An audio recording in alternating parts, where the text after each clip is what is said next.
pastor, Christi, and you're looking at the gang here. Rick has taught for us once. Just once, yeah. This semester, on beauty, argument for God's existence from beauty. And he's now here again tonight to talk about evolution. Is it a source of morality or not? And he's going to walk us through that. But let me tell you a little bit about Rick.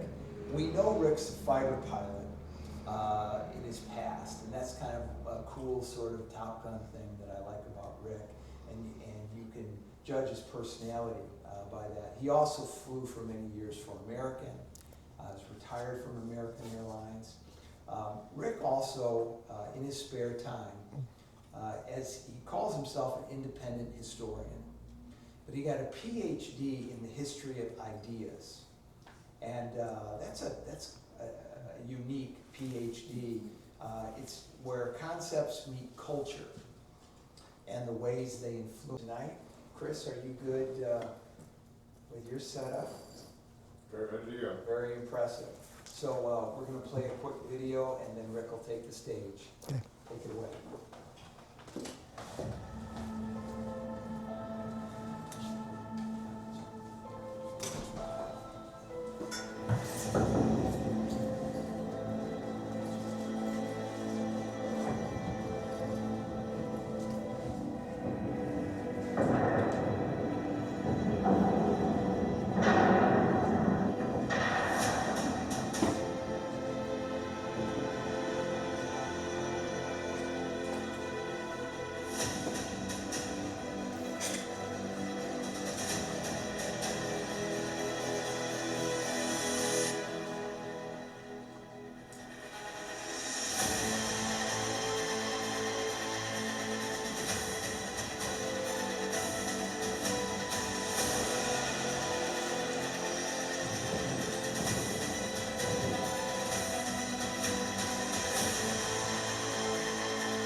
Well, this is from the series that we're doing at our church, but tonight I'm repurposing it because it's very relevant to what we're doing here with looking at morality and what the implications are for sourcing morality. Where did morality come from?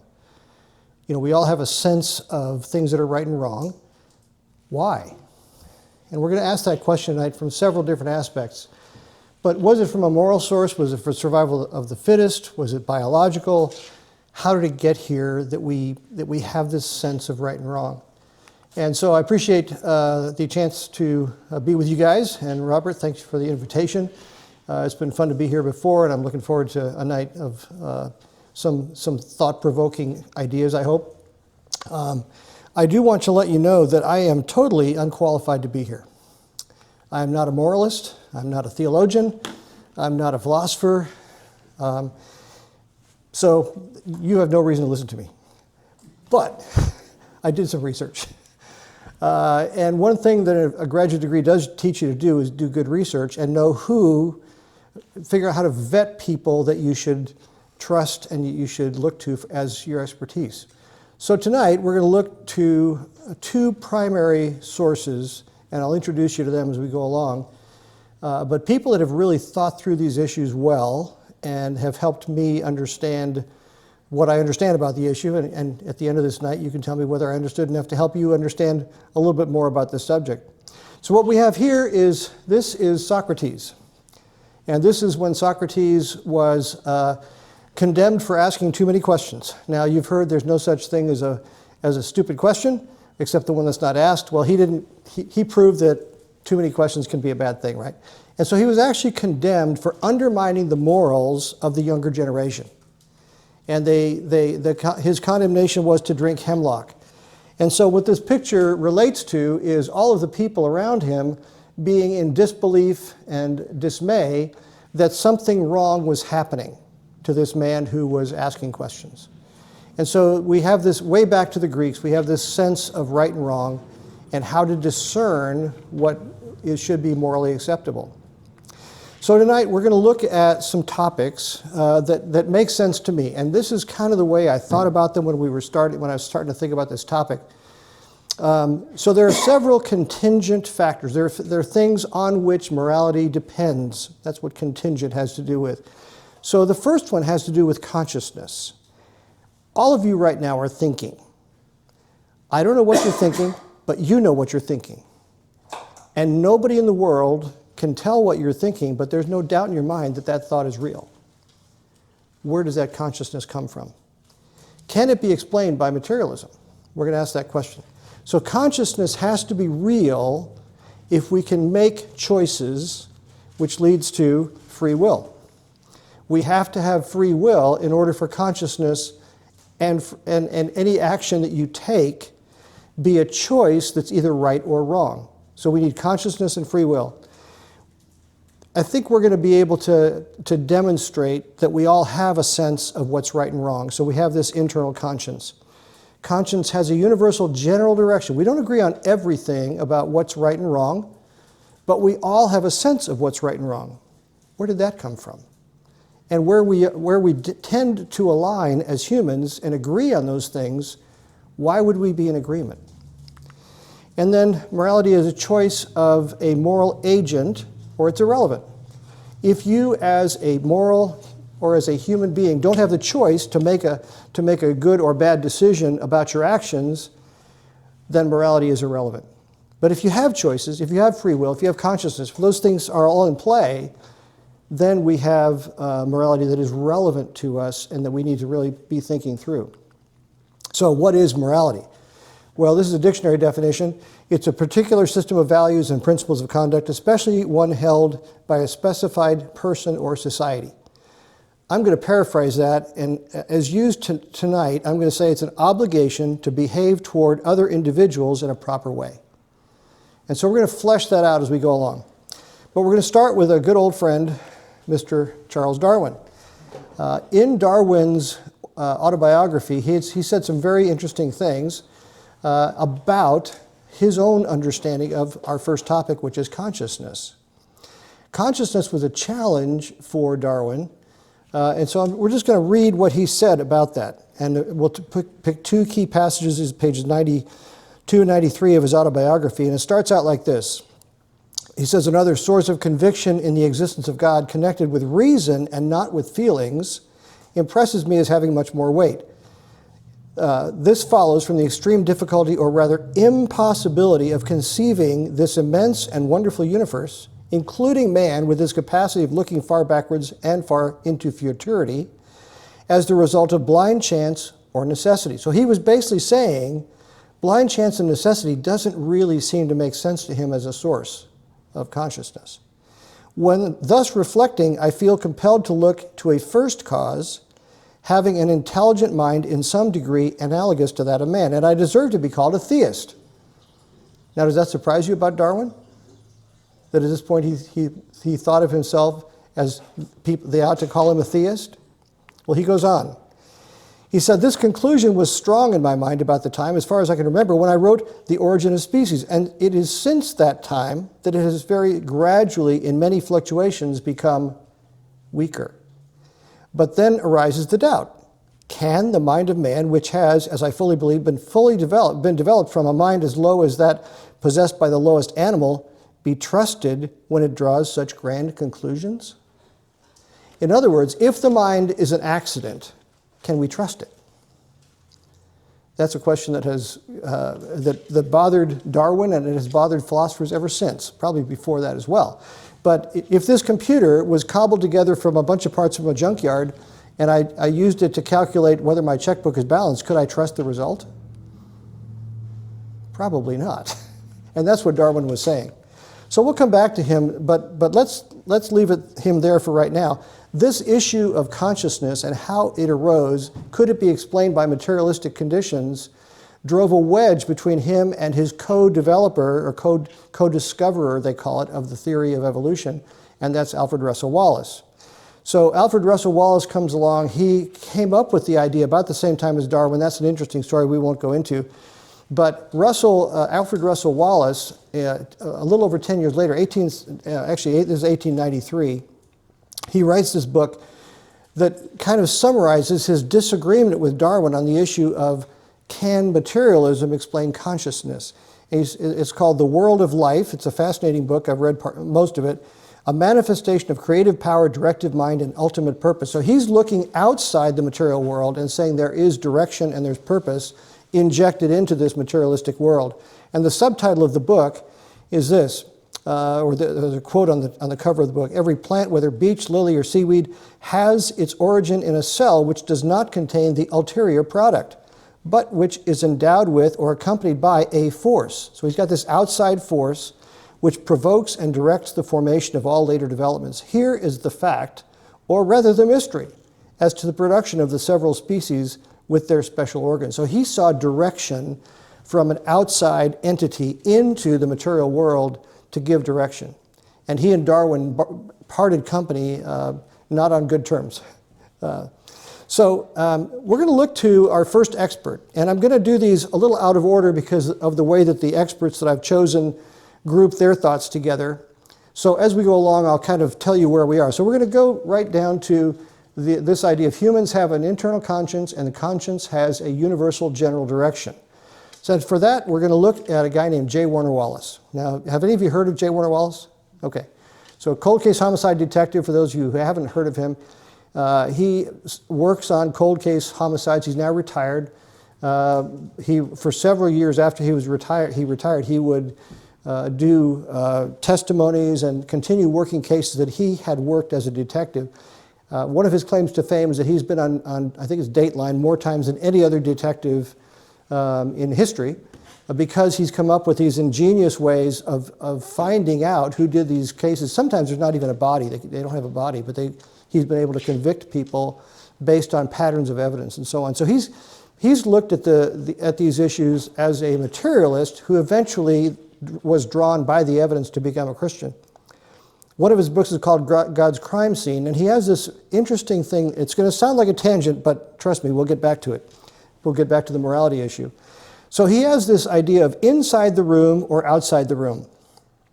So if you come onto a crime scene, let's say there's a dead body, can you explain everything that you need to explain about this body becoming dead? Because living things like us don't just spontaneously die. Usually there's a cause, right?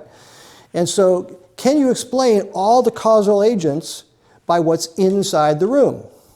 If you can, then it could be one of several things. If you can't, you have to look outside for some agent who came into the room and did this thing.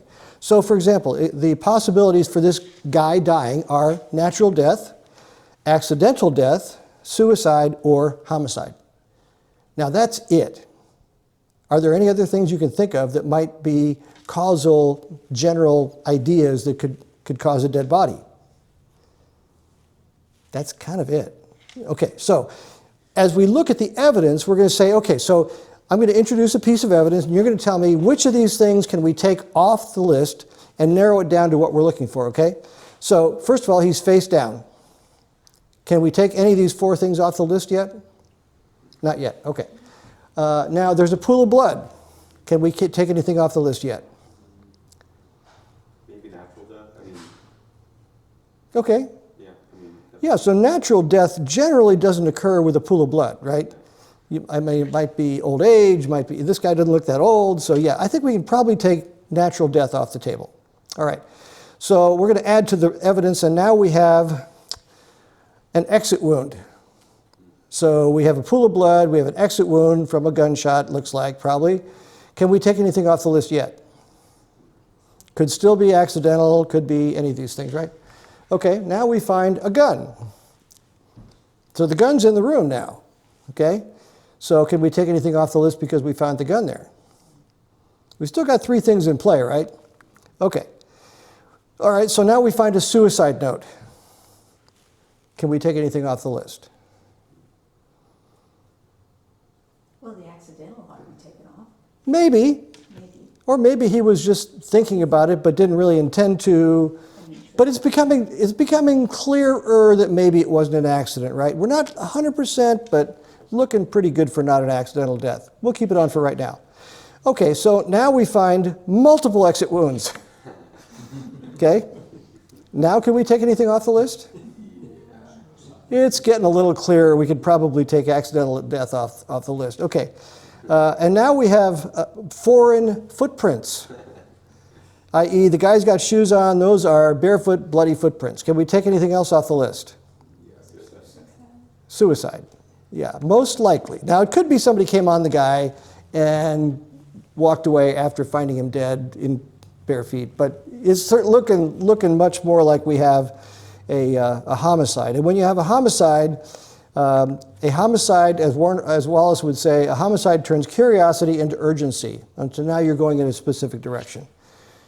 So when we look at these kind of clues, certain things can be eliminated, certain things will draw us into a further investigation.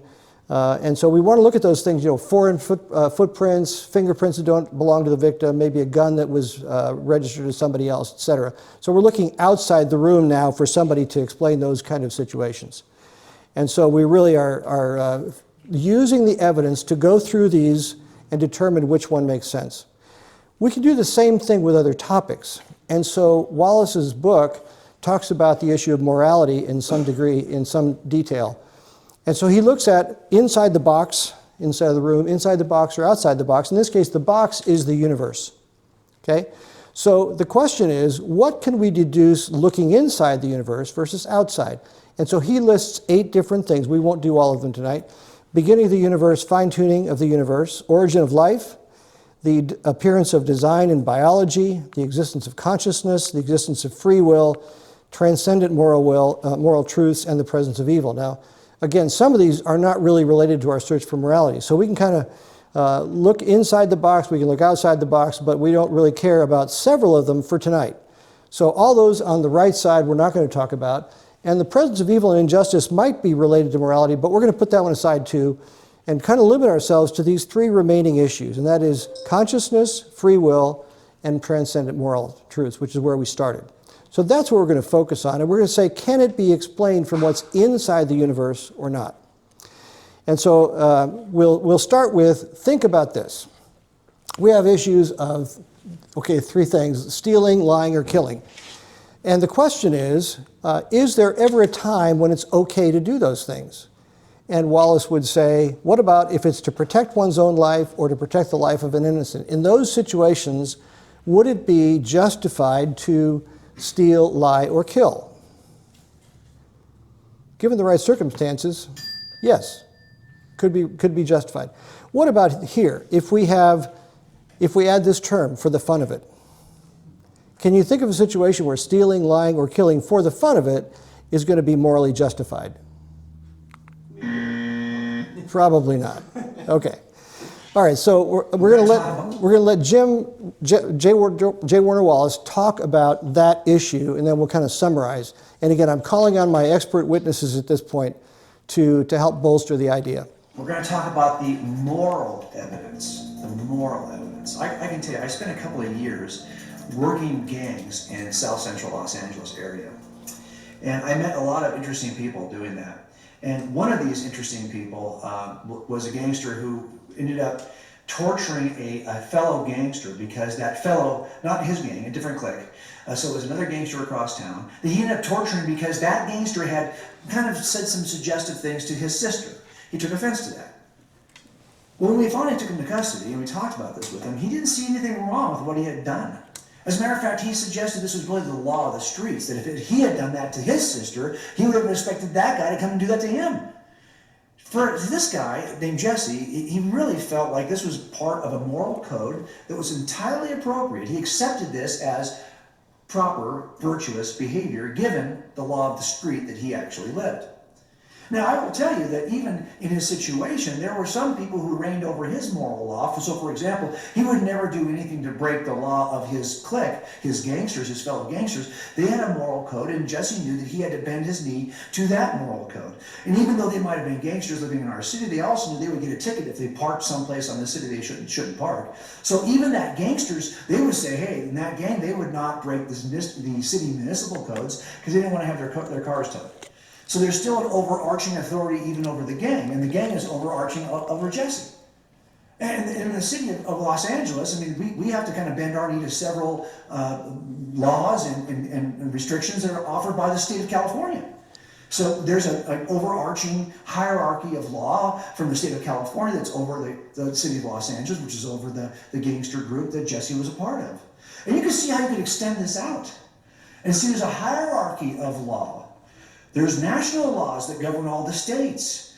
Some people would argue that there's international laws that govern nations. I get that. The question is, how far does this hierarchy go? Does it stop at some point? Where are moral laws grounded? Can these be explained by staying inside the room of the universe? Or is there some better explanation for the overarching moral laws? Look, to begin with, we would say that there are some objective moral truths. And if you wonder what those are, simply add the expression "for the fun of it" behind any crime. So, for example, you might say it's okay to lie to achieve a greater end. If I've got to lie in order to steal, to prevent 1 million people from being destroyed by a terrorist, if I need to steal in order to steal a code so he can't push the button to destroy 1 million people, well, I can justify this in some way. But if you put the expression "for the fun of it" behind lying, suddenly you've discovered an overarching, objective, moral truth claim that is true for all of us. It's never okay, never has been okay, to lie for the fun of it, to steal for the fun of it, to kill for the fun of it. Put the "for the fun of it" on your sentence, and suddenly you've discovered a number of objective, transcendent moral claims, moral truths, moral obligations. Okay, so again, I'm just going to use him to kind of reiterate what we're talking about as we go along. But the first thing is what seems right. Now, the gang member Jesse, he's doing what seems right to him, correct? Does it seem right? Do you think it would seem right to everybody at all times and all places? Probably not. So that's the problem, is what about when there's a disagreement regarding what's right and wrong? So if there is difference of opinion allowed on what's right and wrong, that is not a universally acceptable moral standard.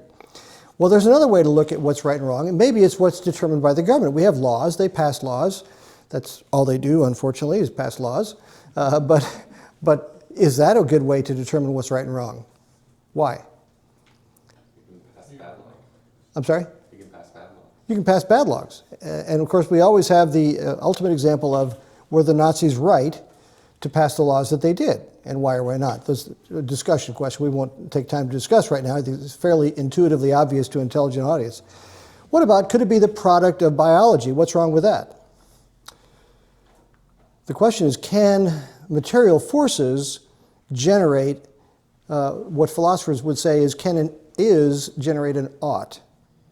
So because something is the case, does it demonstrate what ought to be the case? Is there a biological necessity for morals being right or wrong? Well, that leads to another question, and that is, some people will say, well, the things that are right are what causes the most good for the most number of people. Sometimes they define that as human flourishing. And what's the problem with that definition? It could easily lead to survival of the fittest, right? The strong over the weak. So what kind of survival is preferred? Is it the strong being the survivors? Is that what's best? Or is it the biggest number, even if they're living in abject poverty? How do we determine human flourishing? And so that becomes problematic to use that as your standard. And again, the stronger, the bad behavior can bring about a survival advantage. We've seen that with the Nazis until they were taken down. We see that with Jesse's gang members until they're confronted with a force that's greater than they were, in this case, the police department. So the next thing we want to make a case about is that morality has a direction. There's always a someone to whom, or some entity to whom the moral obligation applies. And so morality implies obligation. And we'll let J. Warner Wallace talk to us about this for a moment. You don't have moral obligations to inanimate physical objects. All moral obligations are between persons. So whoever is the source of these moral laws, that has to be a person. You are also not morally obligated to physics. But moral obligations drive us to look for the moral person that is the foundation for moral law.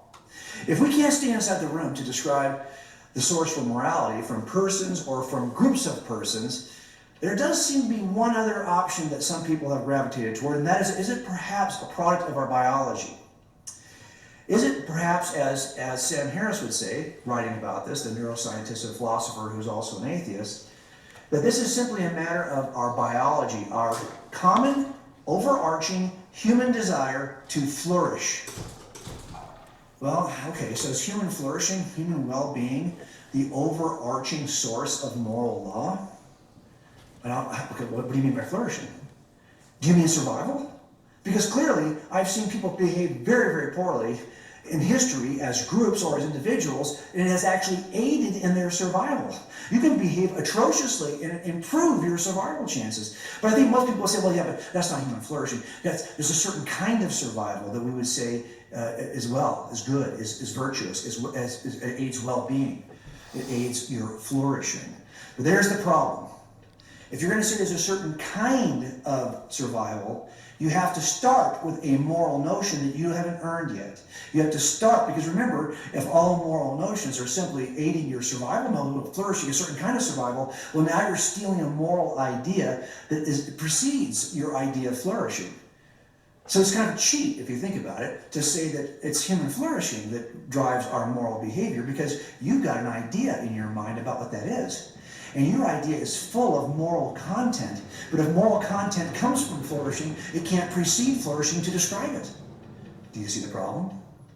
So when we try to stay inside the room of the universe to describe where objective, transcendent moral law comes from, where moral truth comes from, most of these explanations will not get it done. Well, none of them will get it done, and none of them also will point back to the person to whom we feel obligated. If there are objective, transcendent, moral laws and obligations, who is the objective, transcendent, moral lawgiver to whom we feel obligated?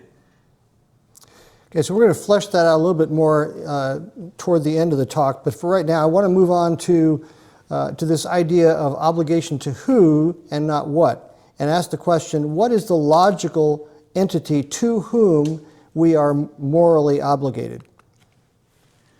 It can't be a what, because we're not morally obligated to what's, we're only morally obligated to who's. The best explanation for the moral truths that we feel press upon us inside the room is a lawgiver, a personal lawgiver that's outside the room. And the laws we feel, the obligations we feel in the room are not his creation, his willy-nilly creation, and they're not also the things that he just recognizes and tells us. No, instead they are a reflection of his holy moral character. An all-powerful God has the ability to eliminate moral imperfection. And if he can do that, he becomes a standard we can trust and stand on. So now we've looked at our evidence, right, in the room. We've started to develop a suspect description, given all the cosmological evidence, the biological evidence, all the mental evidence, and now one piece of the first half of the moral evidence. And what we see is we're looking for, again, that all-powerful first cause that's a timeless, spaceless material, that is the designer that fine-tunes the universe, authors life, is responsible for the design we see in life, who creates as a mind freely beings in its image that also are minds who act freely and feel morally obligated because we have an author. We have a reflection of God's holy nature in the universe that we sense, even if we don't believe. We sense that and we respond accordingly. The best explanation, once again, is outside the room. Okay, so just recapping briefly what he just kind of summarized. So what explains moral inclinations? We all have this idea of right and wrong. Is it survival of the fittest? Is it survival advantage? Is it human flourishing? We can pretty much eliminate those as universals. They might be in the moment, you might think about those things, but they're not going to carry the weight long term for making a society-wide decision about what's right and wrong. So instead, what have we established? Well, everyone has moral inclinations. Okay? Everyone has moral obligations. We feel like we owe our parents, our friends, our gang member, some entity, we owe them a certain standard of behavior. Moral obligations are to a who, not to a what. So that's kind of where we landed at this point. So as we go along, this is my initial outline of the points that we're going to cover. And I want to explain, by the way, I didn't mention this earlier, my job is not to convince you that I'm right on all these things. I know I'm right. You don't have to know that, but I'm convinced I'm right. So the question is, I want to help you think about these things and expose you to what I've concluded. Whether it's right or wrong, you can decide. So as we go along, I will kind of keep track of what we've covered. So first of all, we said humans have an internal conscience. We also said that conscience has a universal general direction, and that morality is the choice of an agent, a person with free will and consciousness, or it's irrelevant. So we've gone that far. We'll go through some of the others as we go. So we'll have questions at the end, but I'll just kind of keep charging along unless anybody totally lost at this point. Are you with me? You're okay. All right. I am going to take credit for having covered the morality definition too, so I get credit for that one. Okay. All right, so moving along. So I want to introduce our next expert witness. This is Dr. Michael Egner that will be doing the next couple of videos. Michael Egner is a neurosurgeon. He is the head of pediatric neurosurgery at Stony Brook University in New York. And he's done over 7,000 brain surgeries. And so when you're doing brain surgeries, one of the things that you end up with is some very interesting psychological and consciousness issues that go along with brain surgery. So he's going to address several questions. Were any of you at the Discovery Institute conference? So did you hear his talk?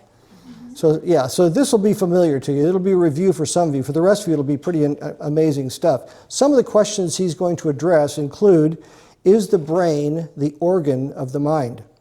Does the soul exist as something separate from the brain? Interesting question. Are near-death experiences real?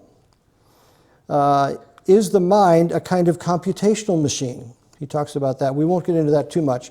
What functions does the brain have? If it's separate from consciousness, what does the brain control and what doesn't it control? And what is the soul, and is the soul immortal? So these are some of the questions he's going to get into. Pretty fascinating stuff.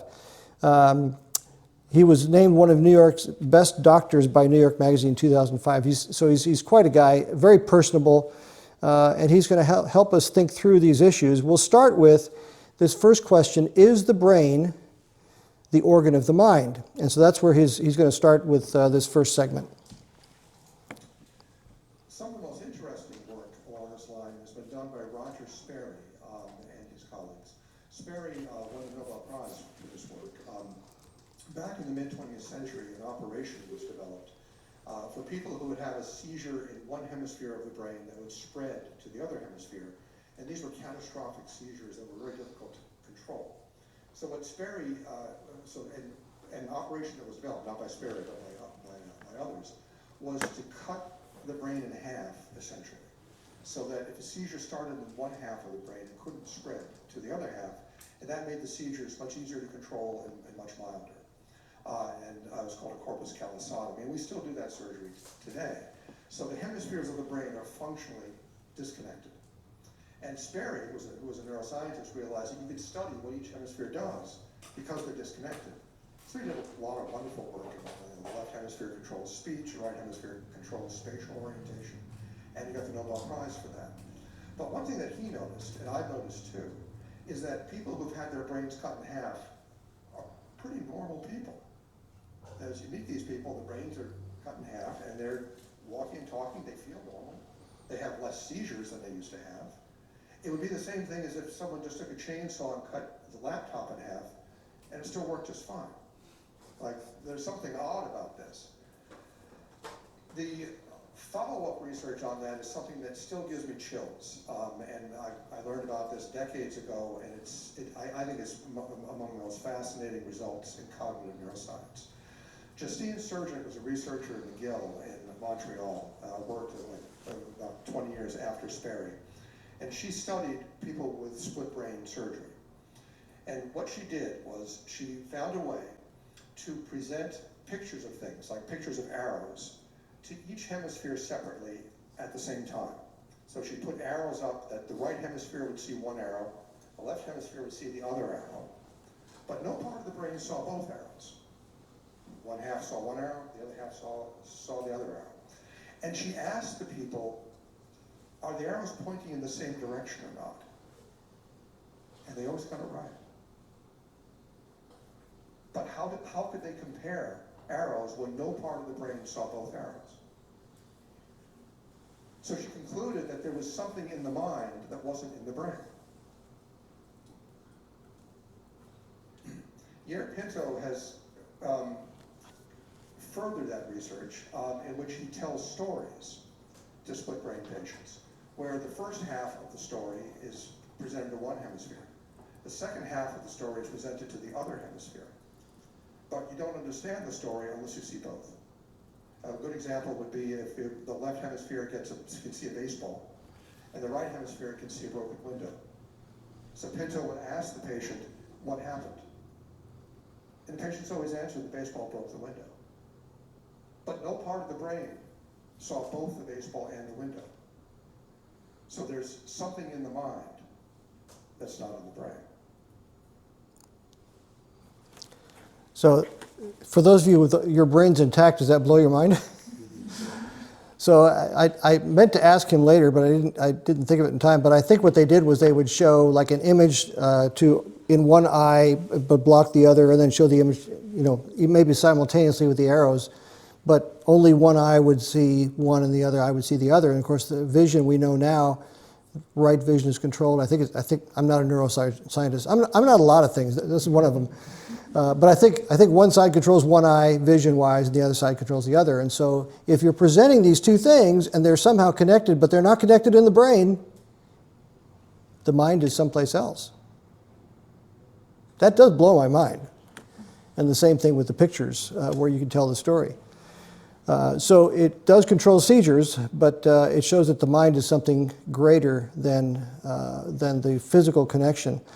Something else he talked about, and I don't think there's a segment on this, but there are a number of patients he had where there was a significant portion of the brain missing, as you can see in the pictures here. And some of these, there is some mental cognition and some disability. Others, there's most of the brain missing due to birth defect or whatever, and the person could be a high-functioning, normal human. He mentioned this gal, Cindy, who was I think at the time that he was reporting on it, she was a high-performing academic, solid high school student, living a relatively normal life. So the mind is greater than just the physical matter that's in your brain. So we'll let him continue with the next series of stories. Adrian Owen is a researcher, I think he's currently in Indiana, he was at Cambridge in England, did a fascinating study in patients in persistent vegetative state. Persistent vegetative state is the deepest level of coma. It's just a step above brain death. And it happens when people have had very severe brain injuries from lack of oxygen or from motor vehicle accidents. And it's called vegetative because it's been assumed that these people are basically vegetables, meaning that they have no mind. They're just a body and there's no mind left. Some of you may recall the Terry Schiavo stuff that went on about 20 years ago. She was in persistent vegetative state. What Owen did is he put patients in MRI machines and did functional MRI imaging that shows brain activity. And he would ask them to think about things with a headset. He'd say, think about walking across the room, or think about your family, or think about playing tennis. And they would show patterns of brain activation in their very damaged brain. And he then did that with normal volunteers and found the patterns were identical, implying that they were understanding what he was talking about. And then what he did, he was very clever. He asked the same questions, but he mixed up the words so they didn't make any sense.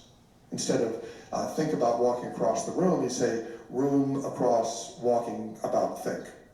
Doesn't make any sense. And the brain was silent.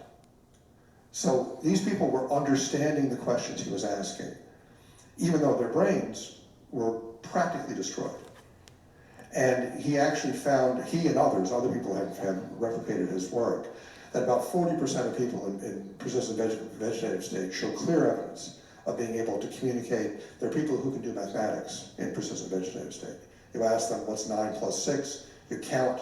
When you hit 15, the brain lights up. There are people who can tell their family histories. You know, is your brother's name George? Brain light up. So you can communicate with people in the deepest level of coma in many cases. So that's kind of groundbreaking right there, isn't it? The idea that people who are in comas or appear to be unconscious may well be there in some sense that we can't, that they can't process verbal cues to let us know they're there. They may not be able to move their eyelids or their hands, but their brains are, their souls, their spirits are still present. And have some connection with the brain such that brain activity can be recorded even in that situation. That's, again, mind-blowing. So they can think and answer complex questions. And then you ask the question, what are the implications? You know, when we look at how we treated Terry Schiavo and others in our lives, perhaps, who are conscious, and we're talking about in their room, what are we going to do when they pass away? And instead we should be reading them meaningful passages from Scripture or other sources that would help them where they are spiritually at that moment and the things that most concern them with what's happening to them. So I'll bet you didn't think we were going to talk about persistent vegetative states tonight, right? Well, here's something else you didn't think we were going to talk about, and that's near-death experiences, because it has a relevance to what is consciousness. So we're going to go there next.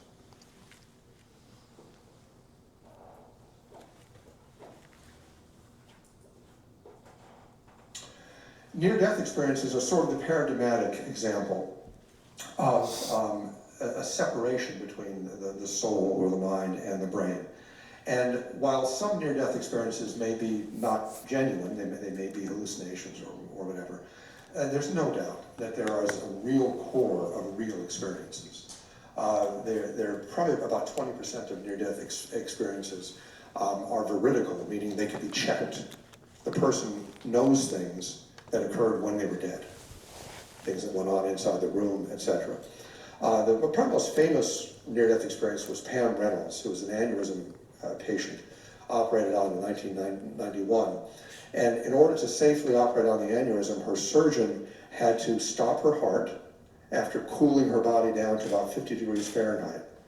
And that gave him about 30 minutes to fix the aneurysm. He drained all the blood out of her brain, fixed the aneurysm, and then rewarmed her and started her heart again. And she survived and did very well, actually. She said that in the recovery room, she said, you know, I watched the operation. He said, what? You know, she said, you were brain dead. You couldn't possibly watch the operation. So she said that as soon as her brain went dead, she popped out of her body, floated up to the ceiling, watched the surgery. She said that her vision was amazingly accurate, and it was a beautiful scene. And then she told him what he talked about during the surgery. She told him what the instruments looked like and what music was playing in the room during the surgery. And things like this have happened a number of times. So in my view, there's no question that some near-death experiences are very real. The other thing that for me is very convincing is that people have surveyed the literature. There are thousands of examples of this in the literature, where people go down a tunnel and they see loved ones and relatives at the other end of the tunnel. Nobody in the medical literature who's had a near-death experience has ever seen a living person at the other end of the tunnel. It's not like you kind of watch your mother and your mother's still alive and you see her at the other end of the tunnel. Only dead people are at the other end of the tunnel, including people that you didn't know were dead. There are a number of examples of people who were in car accidents where someone in the car died and they didn't know the person died because they were critically injured also, and they saw that person on the other side of the tunnel, but not people in the car who didn't die. So the conclusion we start drawing here is that... Near-death experiences... Whoops. I think we just did that one. Sorry. The conclusion we draw from this video is that, again, consciousness is not tied strictly to the physical brain. It's a real entity. You're experiencing it right now, but it is not connected only to your brain. Now, it is connected to your brain in some way because you do have those certain things that he said light up on the MRI when the right questions are asked. So there is brain activity that is stimulated with some kind of connection with your consciousness, but they're not the same thing. They're not co-equal. They are not the same entity, physical and spiritual, together. They are separate with connection. So we don't know how that works, but we know that it does seem to be the case. So what are the brain's functions? Well, the brain is the organ of movement, perception, memory, and emotion. So the brain has significant interaction with the consciousness on these levels. So if you choose to move your arm, your brain is commanding the arm to do that, but it's your will, your conscious will, that makes the choice to direct the brain to do that. Same thing with emotions. There are a lot of things that are related to emotions, from hormones and enzymes and all those kinds. There are some connections physically, but it's not the same thing. So your emotions, and he'll talk about this in a minute, your emotions can say, I want that piece of cake, and if you have more self-control than I do, you say no to your physical desire, right? Okay, there is no organ of the intellect and the will. And that's the conclusion that he draws from these near-death experiences and persistent vegetative states. And then he asks this question, is the soul immortal? And can a spirit die? Can a spirit stop existing? If the body stops, does the spirit stop? And so he defines death, and he says death is a disintegration of matter and a separation from the spirit or soul or mind. So I would say death is where your spirit separates from your physical body. Life, on the other hand, is a union. It's a unity of your spirit with your physical body. So you're alive because your spirit, your mind, and we make a big deal about mind, soul, spirit, all these different discriminators. It's all kind of you. And whatever that you is what we're talking about right now. When that you entity separates from your physical body, you're either having an out-of-body experience, a near-death experience, or you're dead, okay? And when you're separated from that entity that is walking around with you most days when you're having a good day, okay? Life, so then, is the integration of life with the spiritual force of the soul. So then he asks some questions about the soul, and he, just to paraphrase, we won't do the video and all of this stuff, but he says that the soul knows, loves, and animates. It is the universal experience, and all neuroscience confirms that that is the case. The soul has no parts, and he gives some citations and papers. The soul has no location, because we know that it can be separated from the body even while the body is still alive, or in this situation where the person was brain dead, it was separated from the body but then became unified again. The soul is not in time. Near-death experiences seem to indicate that you can have a different experience of time during that situation that you're separated. And the soul seems to abide beyond a physical limitation. So those are the conclusions that the people that interact with these folks have come to universally in the literature. When we compare these attributes with what we as Christians would call God, we find some amazing similarities. So God's image is defined by some of these characteristics, or described by some of these characteristics. God is infinite spirit. He is knowledge, love, and power. The human soul knows, loves, and acts, and God does that as well. We are all created in His image, which is a huge, momentous concept, which has generated in cultures that have a high sense of morality the way that we treat the least among us. So how do we treat our elderly, our near and dear to my heart, right? Our elderly, our infants, our frail, our disabled. How do we treat those people?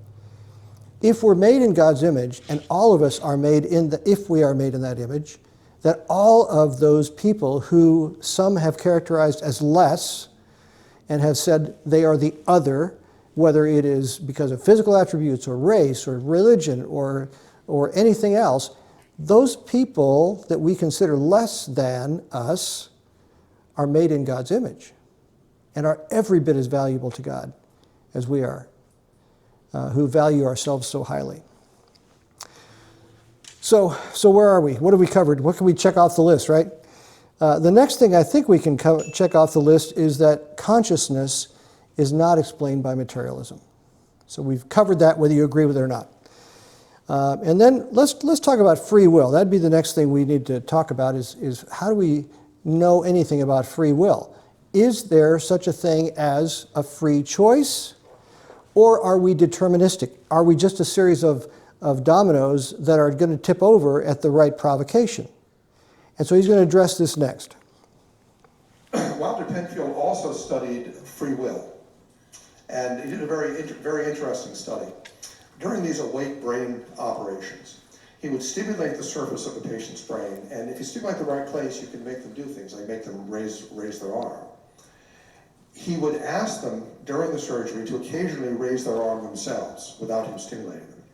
And you can't feel your brain. Your brain has no sensory things, and the patients are under surgical drapes, so they can't see what he's doing. And he would ask them, when your arm goes up, I want you to tell me whether you did it or whether I did it. And they always got it right. Hundreds of thousands of trials of this in 1,100 patients. No one ever missed it. No one ever got it wrong. And he concluded then that he couldn't find any place in the brain that simulated free will. That free will wasn't in the brain. That you could always tell, this is my will. This is not someone doing it to me. So free will is not a brain function. Benjamin Libet did probably the most famous research on free will. And what Libet found, and it would take a while to go into details about how he did his experiments, they were quite ingenious. But he would record electrical signals from the scalp, and these are people who haven't had any surgery, they're just normal volunteers. And what he found was that when you decide to do something simple, there tends to be a spike in brain activity that happens about a half second before you decide. Like if you're going to turn on a light switch. About a half second before you turn on the light switch, your brain spikes. And that's before you're aware that you're going to turn it on. And that seems at first glance that everything is driven by your brain. Your brain makes you do it, and you don't really have any free will. It's all just chemicals driving you to do things. But he was a very clever researcher, and what he did is he asked people to veto your decision. That is, that when you're about to flip the switch, say, no, I'm not going to do it. I've changed my mind. And the veto didn't have a spike in the brain. So he said, it's not so much that he showed there was free will, but they showed there was free won't. That is that your brain, and he commented, he was a religious man, and he said, this is the traditional religious way of understanding human motivation, that we're hit with temptations from our brain, but we have the free choice to do it or not. Because the free choice to do it or not did not have any new brain activity at all. It was independent of the brain. So the brain keeps hitting you with these things, have that extra piece of cake. But you can say yes or no, and you can't blame your brain. Okay, so again, summarizing, there does seem to be empirical evidence that personal will is not the same as brain activity. The implications of that are we're responsible for our actions, and we can't, again, blame physical forces or, the devil made me do it. We chose to do those things. So sometimes we don't like those implications. You may not like the implications of the fact that the brain and the soul and spirit are separate. The you is not the same as your physical brain, but that doesn't make the conclusion wrong. It just makes you think more deeply about it, right? And other people have pushed back. Here's an article that somebody wrote, and Egner wrote a peer-reviewed article, Does Brain Surgery Prove That Free Will Isn't Real? My fellow neurosurgeon Theodore Schwartz is mistaken in thinking free will is an illusion. It is quite real. So I mean, there's peer-reviewed literature that people are doing based on this research.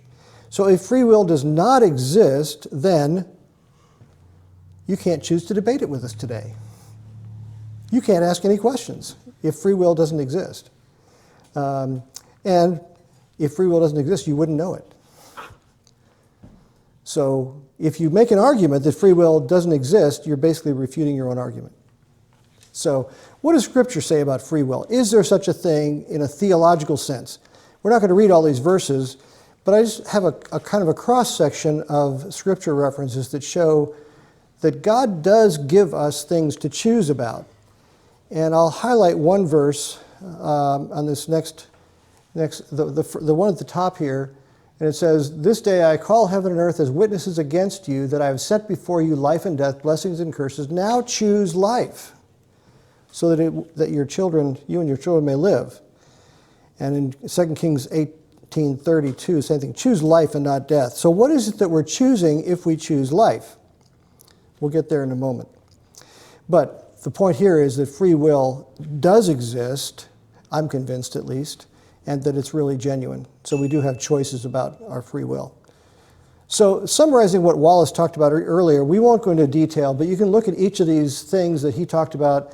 I was going to take some time and go through this, but we're a little bit behind where I thought we should be. So he eliminates all these things, illusions. Could it be just brute facts that force us into free will? And again, we'll just kind of run through these real quickly, but is it purely subjective? Do we each have our own choice about what's free will? This is an important one. This overvalues what we feel and eliminates the moral debate altogether and leads to moral selfishness and basically prioritizing yourself over everything else. Could it be simply relative to groups? Then it depends on how the group interprets things and the group alignment as opposed to a universal truth, because of biological facts that assumes a moral definition of well-being that we talked about earlier is not adequate. And so you end up with the only thing in this chart that makes sense is that there is a transcendent, outside the universe, outside the box, source of moral authority against which we have to, or with which we have to resolve what is right and wrong. And whether I resolve it or not doesn't change the nature of right and wrong. You know, this whole thing, if morality is objective, then it doesn't matter whether I like it or not. It doesn't matter whether I agree with it or not. What matters is whether it's in line with, in our case, in Christians' case, is it God's character? And so God's character determines what is right and wrong. And that's where we go to determine ultimately what is to be the choice that is the moral choice. So the character of God, again, bringing that back into the picture, if we look at God, he is outside time, space, and matter, which means he's timeless, spaceless, and immaterial. He's powerful, omnipotent, he is intelligent, omniscient, he is personal, he makes choices in sequences of events as they occur. He chose to bring the universe into existence at some point. We know from the Big Bang hypothesis, which is really a very poor description of God in an orderly manner, rolling out the universe such that it could be stable and balanced and have all the physical forces. That's a separate lecture. But we know scientifically that there was a point in time where that occurred. We don't know exactly where that was. Lots of theoretical ideas about that. But we know that he made a choice at a point in time to do that. He's loving, which means he's other-centered. He's jealous, which means he allows alignment with reality. This is one that is worth picking at if you want to ask me about that later. But jealousy, his jealousy means that if we're going to go a way that is not helpful because it's not aligned with the reality he's given us, it's loving for him to bring us back to, and he jealously guards us when we get away from the right path. He is merciful. He's not giving people what they deserve. He's just. He gives the rebellious what they do deserve. So the question becomes, does justice exist? What do you think? Does justice actually exist in the greater sense of things? If it doesn't, then these two are equal. And that's an implication that does not seem reasonable. So we know that there's a difference between individual actions in the big scheme of things. So morality is real. Consciousness, in order for morality to be real, consciousness has to be real, free will has to be real and genuine, some standard for moral actions has to exist. And so because of what we found out tonight, the soul is not physical. Consciousness is real and separate from physical entities. Humans have free will, and morality is an obligation. These are all essential parts of what makes morality a real thing. Morality is towards someone outside the room, because morality towards someone inside the room is that group affinity. That doesn't work. And morality is universally experienced because we all have a conscience. Again, sometimes that conscience needs to be educated or reformed or shaped, but we all have it, that sense. So then the question is, what is the only truly logical choice for that someone? And as a Christian, I would say that that someone is outside the box of the universe, and it's the transcendent moral lawgiver. So again, just a quick list of some conclusions. Morality is objective rather than subjective. An objective moral law requires an objective standard of morality. The objective standard of morality must be God, and we showed that through going through the other entities on that chart, that they don't work. So if morality were not absolute, then there would be no basis for suggesting that human civilization has made moral progress in the last 4 millennia. We may as well revert back to Mesopotamian ethics. Anybody want to go there? So we can't say there's moral progress because there hasn't been that much moral progress, but there's been some, and we want to take advantage of living in that world.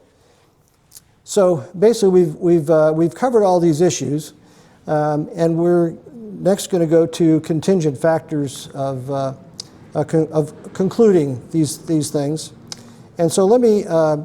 There's one phrase we didn't cover yet, and that is it irrelevant? If morality is the choice of a moral agent, or it is irrelevant. If we don't have the ability, the consciousness, the free will to make a moral choice, then this whole talk about morality, you just wasted your night. Because to be relevant, it has to have these components. And it seems to have all those components, and that's where I say that morality does come from, not from the material world, but from outside the box. And so we'll conclude kind of where we started, and that's with Mr. Darwin. We left Mr. Darwin where he was struggling with this idea of, can the mind that is physical be trusted in big moral issues? And he says that he wants to be considered, that he thinks it's reasonable to consider himself a theist, but then he also goes on to say this. He kind of moves on, he meanders a bit. He says, I cannot pretend to throw the least light on such abstruse problems. The mystery of the beginning of all changes, of all things, is insoluble by us, and I, for one, must be content to remain an agnostic. So he goes right up to the brink of evidentially realizing that consciousness is not physical, that it can't be explained through evolution, and then he backs away. And he says, I'm just going to ignore it and be an agnostic, where I can't. An agnostic means you can't, you don't believe it's either knowable or you can't prove what the truth is. So he steps away from making a conclusion. So again, the final verse that we will emphasize is this verse about choosing life. We are given a choice to do that. So what does it mean to choose life? Well, in the New Testament, we're told, Jesus said, I am the way, the truth, and the life. No one comes to the Father except through me. So my question to you is, do you have life? Have you made that choice? Have you chosen to align yourself with the giver of all moral laws? And in 1 John it says, and this is the testimony, God has given us eternal life, and this life is in his Son. So the key to life is the Son of God. And the next verses, I love the next part where it says, I write this to you who believe in the name of the Son of God, that you may know that you have eternal life. He wants us to be confident of that. That's part of his loving nature as well. So we will now open for discussion if you think it'd be okay. That's a moral choice, right? So what questions do you have at this point? Let's first give it up for Rick. Thank you. Appreciate it. So what questions? I'm sure I've raised something in your minds, and you're now welcome to pummel me, realizing that my role is not to prove it to you, but just to tell you what I believe and let you think. So what do you think? That's all I got. So let's see, about the society and flourishing, if someone posits that that we, as like, ape people or whatever, want to have that dopamine. We want to have happiness, and so and then we like, because of like some kind of a kind of hive/community. Communities do better than individuals. Then we like promote each other's like happiness, and so it's all built on happiness and not necessarily on survival is like a secondary kind of like a result of that. Because that's kind of what I was hearing today at the table. What would you say to that kind of assertion? So you were hearing that here or someplace else on campus, you mean? Yeah. That's good, because I didn't think I said that. No. So happiness is kind of a pet peeve. Happiness is never really advocated as the goal of Christianity, for example. So God never says, I died on the cross so you could be happy. He said, I died on the cross so you could have life. Yeah. And so the goal for Christians is not happiness but joy, finding satisfaction in Christ in spite of circumstances, not because of them. And so if happiness is the goal, we're never going to get there. So if someone would be made happy by punching someone else in the nose, your right to feel happy by doing that ends at the other person's nose. You can't have it both ways. So where there's a conflict of what makes someone happy, i.e. not getting my nose punched, and with your desire to punch, you can't have it both ways. So you can't make everybody happy all the time. Now, there's certainly some neutral things that are not in that kind of a category. But that's the problem, is if your goal is happiness, you'll never get there for very long, because happiness is fleeting. Joy, on the other hand, is much different. It's a spiritual satisfaction that Paul could experience in prison, that Christ experienced, going to the cross. He never said, I've lost my joy, but he certainly didn't enjoy what he was going through. So his happiness wasn't very high, but his joy in completing his mission must have been different than we can imagine. I don't know if that answered your question. To help? Yeah, I think that helps. Yeah, I think that there's sort of like because of the state of humanity having both a sense of right and wrong and also this brokenness that doesn't live up to it. Mm-hmm. Conclusions or like explanations that would kind of most explanations that are like natural tend to seem to like veer to one side or the other. It's like, well, if you take this to its natural conclusion, then we would all be completely like kumbaya. Right, right. And then if you take this one to its natural conclusion, then we would all want to kill each other and yet like most fit survive. Yeah, so you look at any dictatorial situation, and whoever's in power is doing what makes them happy. Right. But the rest of the world, or the society, or whoever they're inflicting themselves upon, is not so happy. So you get this competing human flourishing idea. Is human flourishing the survival of the really strong, or is it the largest number of people? There's no way to arbitrate those from strictly human flourishing as the measurement of moral rightness. Yeah, good question. What else? Yeah. So, earlier on the other slide, you kind of made the assertion that because, like, assuming naturalism, because, the idea that, morality from evolution could promote bad behavior because survival of the fittest, I hate that term, but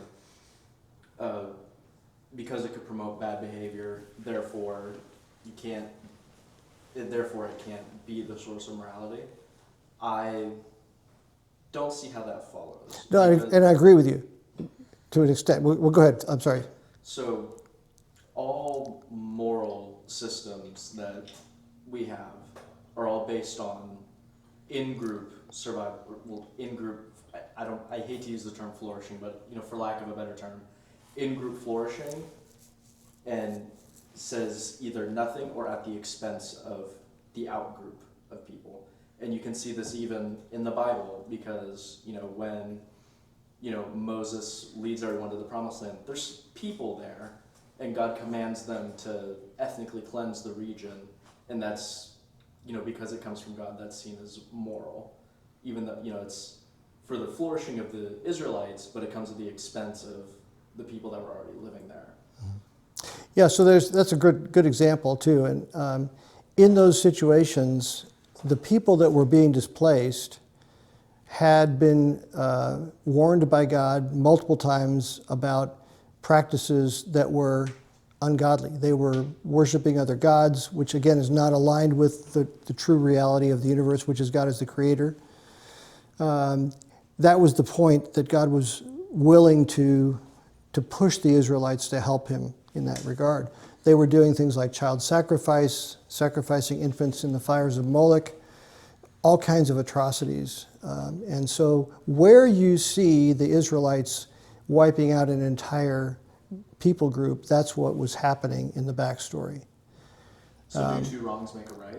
Absolutely not. But the question is that a wrong? So that goes back to the question, is lying, stealing, killing ever justified? And if it's justified by protecting the innocent, i.e. those that are not going in the wrong direction and leading others astray, then is it justified? And in God's economy, it was.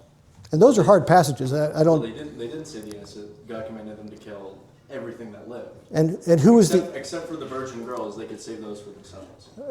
There are some problems that are difficult to align. I completely agree with that. But the greater story is that God was trying to purify for himself a people who were devoted to him. And that is the nature of reality, is that, again, if God is the essence of reality, then being aligned with him is the ultimate good. And so by trying to purify himself a people dedicated to himself, that was the pattern that he wanted the rest of the world to follow. They were to be a blessing to the world. They didn't always follow that. They don't follow that today all the way. The Jews in Israel are not always a blessing to people. But again, we have then we get into eschatology and things that are beyond the scope of this discussion. But anyway, so you've raised some really good questions. There are not good answers for all those things. And so that's where we as Christians trust God and the Word as it's described, that those issues of wiping out certain groups were for moral good in the greater sense, and very difficult in the smaller sense. I read one of those passages today. It's hard to read, where they wiped out the city of Ai and killed every living thing. It's like, wow, that's harsh. Yeah, even the animals. No, he didn't see them that way, but he saw them as people that were going the wrong direction and could not be brought back. Commanding that they kill the people and their livestock. Yeah. Everything with the breath of life. Yeah. Yeah. Everything with the breath of life. Yep. Those are hard passages. Well, the flood to kind of Yeah. steel man your argument. I mean, I killed everything on the face of the planet except 8 people and 2 of every kind, or a few more. And, Right. In the case of the clean animals, right? Right. Again, beyond the scope of the discussion, but yes, you're right. Those are hard truths. Yeah. Did you have? Oh, I was just tempted to throw in another comment, that at the time, it did say that, the people had had opportunity to repent, and God had given them time, but they had gone further and further into sin. But while he was carrying out his judgment on the Canaanites, the rules for the countries around there, where he was not bringing his judgment, the Jews were not allowed to just Right. go in and kill those people at all. God forbade them. He said, you go and you offer terms of peace.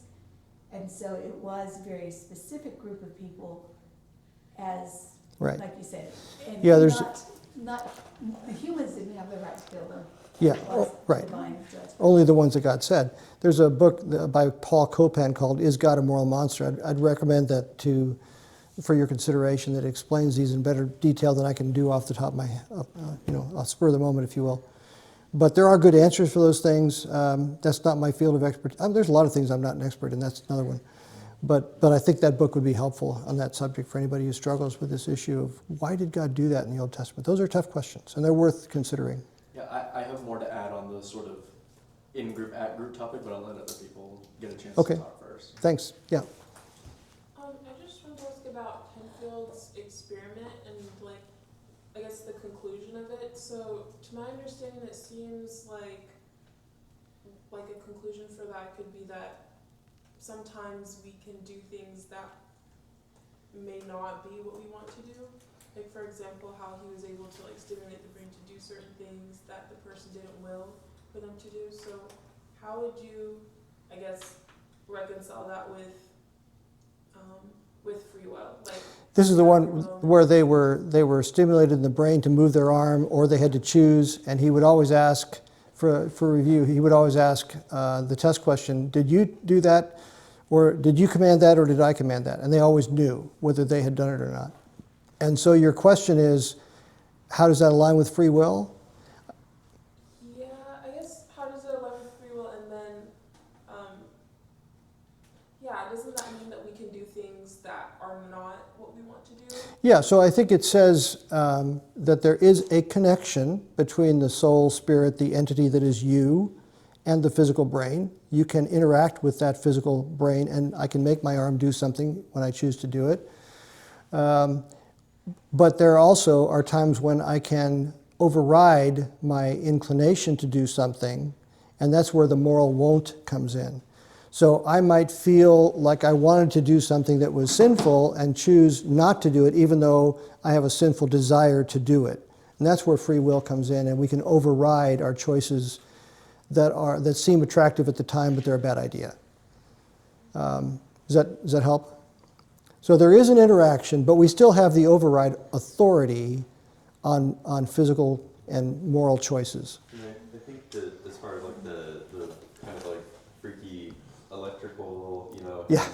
affecting him, I kind of think of that as like people who have like a spasm or something, or like an eye twitch, and it's like really weird if you ever have your eye twitch where it's like my eye is like moving, but I'm not like controlling it. Or sometimes I'll like fall asleep because I sleep on my stomach more than I should, and I'll have my arm in just the right position where it'll like go completely numb, and then it's just like this floppy thing, and it's like it'll like move, or I'll like feel it on myself, and I'm like, this doesn't feel like my arm anymore, and so in that sense, like we can lose control of our bodies and of our. I think that has to do with blood circulation, but yes, yeah. Motor function, Yeah, lose control, right. or have it do things, but that isn't like, something like taking control of our free will. It's like, Yeah. you're not actually the one willing that, so, yeah. I have something to add that's relevant. So in high school, I had a friend, she could not feel anything on one side of her body, but she could still like write and move and like you wouldn't know unless she told you. Wow. And so I think that, kind of ties into So that was a partial paralysis issue. Well, she wasn't paralyzed, she just couldn't feel anything. Oh, okay, Yeah. okay. So The like, other, yeah. So like what Jacob was saying, like if she were to like touch her arm with one arm that she couldn't feel, it wouldn't like, it'd be kind of the same thing, but she like was willing it to do so. So she knew that it was like her touching, but it still felt weird. Yeah. That's an abnormality. And, yeah. Because we have a sense of what's the way things are supposed to work. Yeah. I was just going to say, last year, some of you may have been here when the guy spoke on the soul. It was a fascinating presentation, I thought. But I found it really helpful because one of the things I wondered about, what about people with dementia? And what about people who don't have the control over their wills and maybe do things that are totally uncharacteristic of that person as you know them? But he brought out the point that the soul depends on the body for its ability to express itself. So when the body is no longer functioning properly, the soul is not able to express itself the way it might desire, which might come a little bit to, yes, there are sometimes when a person does not have the ability to control his will. It's not that something is wrong with the will, it is something is wrong with the vehicle that the will functions on. Yeah. And so there was that one slide where it said these are the things the brain does, and it was physical motion and some other things along there. And there are other things that the brain interacts with but doesn't control. So yeah, that's a good, I would be curious to ask him what he thinks about the issue of dementia. I don't know where his research would fit into that kind of loss of capability. Well, that's the break between the mind and the brain is not properly communicating with the soul. The brain seems to be degenerating in its ability to do its functions, and that That connection, whatever that is being lost or perverted. Yeah, you would think that the persistent vegetative state issue where the brain still fires in those situations, or the out-of-body experience where the soul is fully functional and completely apart from the brain, you would think that there'd be some explanatory power there that we could leverage somehow in dementia situations, but I haven't seen anything on that. Yeah. It didn't come up in the talk that he gave at any rate. Yeah, I was also hearing about, I think it was an article on Mind Matters where they were talking about the person who had a spike go through his head. Oh yeah, right. Yeah, and he didn't, it was like Phileas or something. And Phineas Gage. the classic story Yeah. about him is that his personality completely changed and he became this like horrible person the moment that happened. But if you actually look at the historical record, it was a very, very like, he acted like a completely normal person until like he was like elderly, and then he started having some problems like you mentioned, and so it was greatly exaggerated, the effect that had on his personality.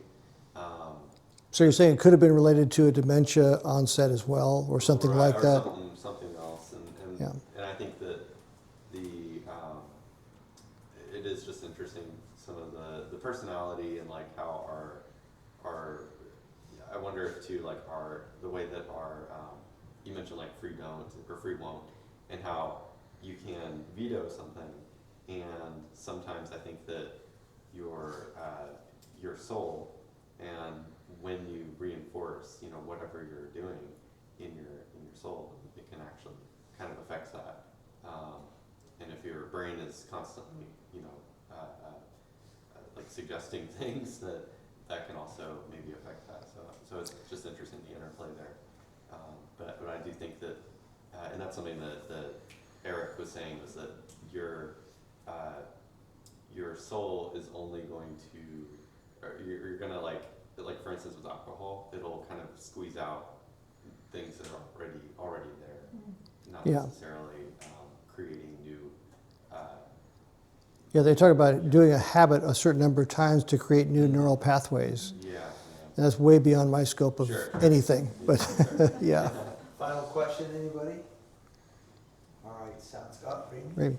So if you had 30 seconds to explain this issue, like if someone was if you're in a conversation and the morality came up, what would you want to emphasize the most? I think the interplay of the three things, that you have consciousness, that's a real thing. You have free will, because you can make choices. And you have this sense of right and wrong. Even the gang member example, they have a point beyond which they won't violate the gang code. So all of us have those things. It's a question of how we shape them and how we use them, and is there an ultimate source of those things? So that's kind of what I would do in 30 seconds, I think. And it probably wouldn't be enough, because it's ultimately, as you and I were talking about over dinner, it's a spiritual choice to be receptive to the ultimate answer that we come up with, which is God is the creator of the universe. He is the ultimate good, and we need to be aligned with that reality. And that's a spiritual choice. So I'm sure Rick will stay around if we want to have any further conversation afterwards. Again, let's thank Rick. Thank you. I forgot to recognize Tyler and Jay as first-timers here, yeah? Second time, okay, we came when Rick was here before, but Tyler, thanks for joining us. I forgot to mention, Yes? if anybody's interested, tomorrow night we are doing session 4 of 6 sessions on evidence for God from design in the universe. And tomorrow is all focused on animals and the creative and unusual designs that could not be explained through evolution. And so that'll be mostly a movie night, movie clips of animals and explanations of things that are hard to explain. And that's at 121 Community Church in Grapevine, if anybody's interested. 6:30 tomorrow. 6:30, all right. I'll put that out on the group meeting. Great. As a reminder. Next week, we've got Rebecca Lowe teaching on slavery in the Bible. Oftentimes questions or misunderstandings or confusion about that. And so anything you want to add to that? I just think it's a really fascinating topic, so. Sure is. It's a good follow-on to this one. Yeah, Yeah, Yeah. look forward to it. I will not have all the answers. All right, let me close this up with prayer, you guys. Heavenly Father, we thank you for the time of everybody here tonight, loving you with our minds, Lord. And thank you for giving us the minds that we have. Thank you for giving us the free will and the consciousness that we have that is different from other animals, Lord, and making us in your image. We ask that you would give us the words to express that to friends and family. We want you to bless Rick and his ministry, and we thank you again for his time with us tonight. Bless our going forth from here, Lord, in Jesus' name, amen. All right.